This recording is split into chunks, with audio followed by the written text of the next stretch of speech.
नहीं, इसी में देख लेते हैं हम लोग वाइल लूप के बारे में। ये वाइल लूप क्या चीज़ करता है, पहले कंडीशन चेक करता है, लेकिन उससे पहले हमें इनिशियलाइज कर देते हैं ऊपर में ही INT i, और इनिशियलाइज यहाँ पे भी कर सकते हैं, कहीं पे भी कर सकते हैं, ऊपर में भी कर सकते हैं। जैसे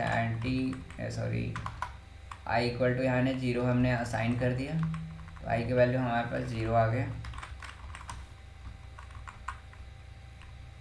अब इसको जैसे i की वैल्यू यहाँ पे हमने क्या चीज़ चेक किया कि i की वैल्यू तब तक चले जब तक ये 5 से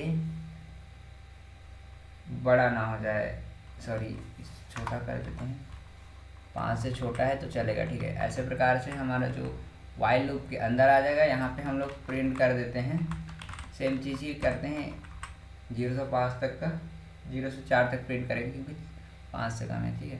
तो यहाँ पे हम लोग प्रिंट कर देते हैं %d, i, ओके।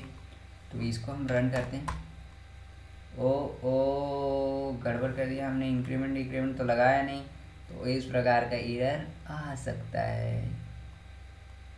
तो हमें क्या चीज़ें खास ख्याल रखना है कि हमारा जो लूप है एक ही चीज़ में कंटिन्यूस लूप में ना फंस जाए। जिसको बाहर आने के लिए LT एंटर करते हैं, इसको कट करने के अलावा हमारे पास कोई चारा नहीं है। तो ठीक है, फिर से अब लिखते हैं, अगर हमारा सेव होगा तो मिल जाएगा।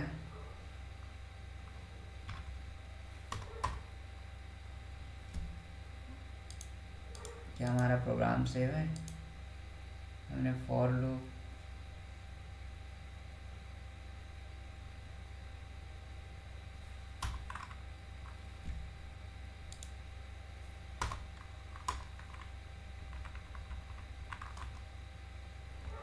यहाँ पे तो कुछ सेव भी नहीं हुआ है, तो एक नया ही बना लेते हैं।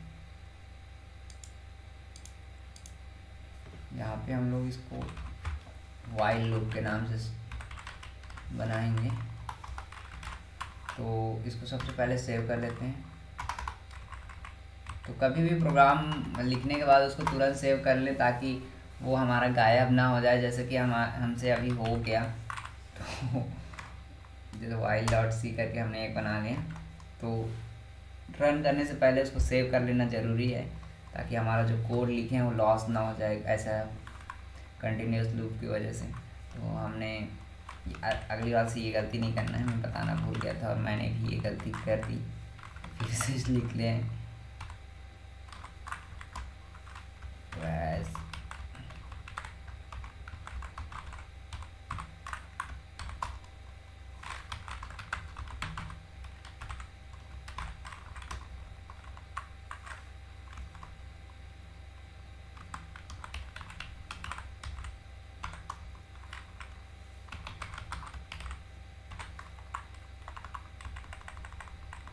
यहाँ पे उसको बीच में ऐसे F2 दबा के सेव करते रहेंगे ताकि हमारा नहीं, रन करने से पहले सेव करना बेटर है।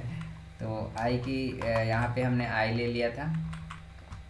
यहाँ पे वाइल लूप चलाने के लिए हम तैयार थे और आई का वैल्यू हमने असाइन कर दिया था 0 ताकि हम यहाँ पे चेक कर पाएँ वाइल कब तक हमें लूप चलाना है, जब तक आई की वैल्यू 5 से कम है। तो हमेशा y की वैल्यू 5 से कम रहेगा, तो यहाँ पे हमें उसको वैल्यू को चेंज करना पड़ेगा i की %d i। तो i इस प्रकार से हमने रन कर दिया था। यहाँ पे एक काम और करना है हमें कि i++ कर देते हैं ताकि i की वैल्यू बढ़ते रहे और 5 तक आने के बाद जो अपना लूप है वो रुक जाए, ठीक है। तो अब इसको रन करते हैं, अब कोई गलती की गुंजाइश नहीं होना चाहिए। बिफोर दैट हम इसको सेव कर लेते हैं ताकि हमारा कोड लॉस ना हो। कंपाइल कर लिया, ओके। वैसे कंपाइल करने में हमें बता देता कि देखते हैं, ओके। रन करते हैं तो ये देखिए 0 से 4 तक ही ये प्रिंट कर दिया। क्या हम इसको नहीं लिखने पे कुछ वार्निंग देता है? हमारा कुछ वार्निंग नहीं देता, तो इसको अपने से लिख लेना है, ठीक है। क्योंकि कुछ कुछ प्रोग्राम ऐसे भी होते हैं जो लूप कंटिन्यूस चलाना पड़ता है। तो ये हमारा वाइल हो गया।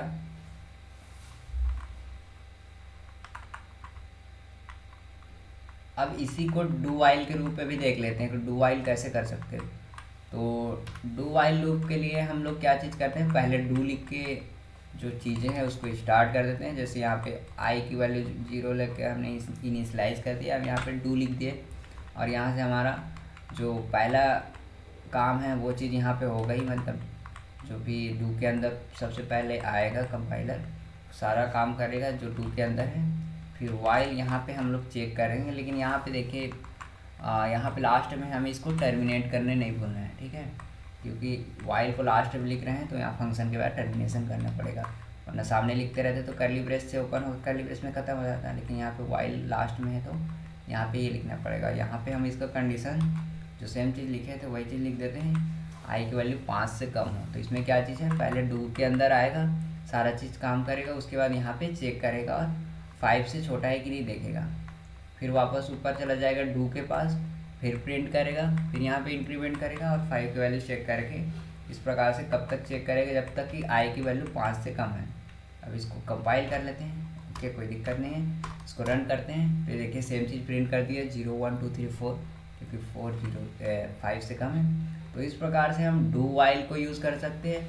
सेम चीज़ इसमें भी हम लोग नेस्टेड लूप यूज़ कर सकते हैं, और नॉट ओनली डू वाइल के अंदर डू वाइल यूज़ कर सकते हैं, फोर भी यूज़ कर सकते हैं। वैसे 4 के अंदर डू वाइल के अंदर 4 के अंदर वाइल, जो चाहे जब जैसा सिचुएशन हमें यूज़ हो उस हिसाब से हम लोग कर सकते हैं। जैसे इसके अंदर मैं 4 यूज़ करके दिखाता हूँ।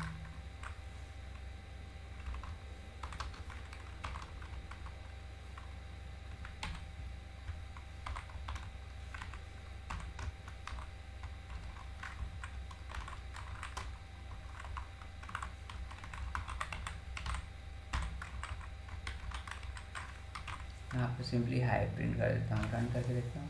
5 एरर बता रहे हैं हमारे पास, अनडिफाइंड सिंबल जे। अच्छा तो यहाँ पे डिफाइन करने दे ही नहीं रहा है, तो हम क्या कर सकते हैं, यहाँ पे डिफाइन कर देते हैं कॉमा जे इक्वल टू 1। अब इसको रन किया, ओके। अब इसको जैसे हम लोग रन करते हैं तो देखिए 0 1 2 हर चीज़ के बीच हाय दिखा रहा है। तो इसको हम लोग सिंपली नए लाइन में कर देते हैं /n, इसको भी /n कर देते हैं 2 बार, इसको एक बार /n करते हैं, इसको 2 बार /n कर देते हैं ताकि एक बार 2 लाइन में नीचे आ जाए। तो अब इसको रन करते हैं, ये देखिए तो हमारा जो भी एक प्रिंट कर रहा है, सबसे पहले देखिए हाई को पहले प्रिंट कर दिया उसने, उसके बाद 1 को प्रिंट किया है, फिर हाई किया, फिर 2 प्रिंट किया है। तो इस प्रकार से यहाँ तक आया है। लेकिन अच्छा 0 भी प्रिंट किया होगा ना, अपने पास नहीं दिख रहा है वो, जिसको जैसे एक लूप कम कर देते हैं, जैसे इसको 4 कर देते हैं। अब इसको रन करते हैं, ये देखिए 0 को प्रिंट किया, फिर हाई किया, फिर 1 को प्रिंट किया, फिर हाई। तो इस प्रकार से हमारा जो प्रोग्राम है वो यहाँ पे लूप में आ रहा है, फिर अंदर वाले लूप को चल रहा है, फिर यहाँ पे कंडीशनिंग चेक कर रहा है, फिर बाहर वाले लूप को देख रहा है, फिर अंदर वाला लूप जब तक चल रहा है। तो इस प्रकार से हम लोग क्या चीज़ें, हम अपने लूप के अंदर भी लूप यूज़ कर सकते हैं। और जैसे हमने डू वाइल लिख दिया, वाइल देख लिया, फॉर लूप देख लिया, तो इस प्रकार से हमारा जो लूप का कॉन्सेप्ट यहाँ पे क्लियर करते हैं। और कोई भी डाउट हो तो आप कमेंट्स में पूछ सकते हैं।